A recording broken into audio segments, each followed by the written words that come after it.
بسم اللہ الرحمن الرحیم، اللہ کے نام سے جو رحمان اور رحیم ہے۔ وَإِذْ قُلْتُمْ يَا مُوسَى لَن نُّؤْمِنَ لَكَ حَتَّى نَرَى اللَّهَ جَهْرَةً فَأَخَذَتْكُمُ الصَّاعِقَةُ وَأَنتُمْ تَنظُرُونَ۔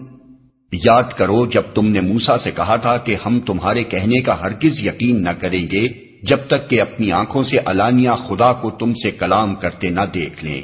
اس وقت تمہارے دیکھتے دیکھتے ایک زبردست صاعقے نے تم کو آ لیا۔ ثم بعثناكم من بعد موتكم لعلكم تشكرون۔ تم بے جان ہو کر گر چکے تھے مگر پھر ہم نے تم کو جلا اٹھایا، شاید کہ اس احسان کے بعد تم شکر گزار بن جاؤ۔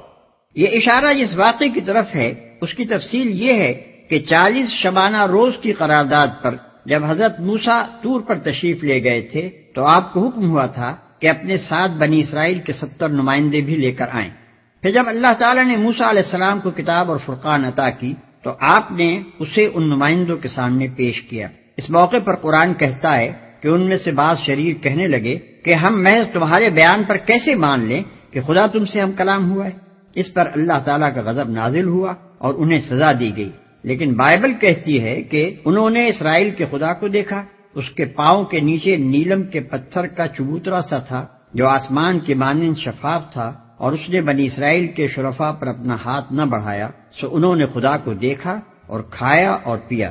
لطف یہ ہے کہ اسی کتاب میں آگے چل کر لکھا ہے کہ جب حضرت موسیٰ علیہ السلام نے خدا سے عرض کیا کہ مجھے اپنا جلال دکھا دے تو اس نے فرمایا کہ تو مجھے نہیں دیکھ سکتا۔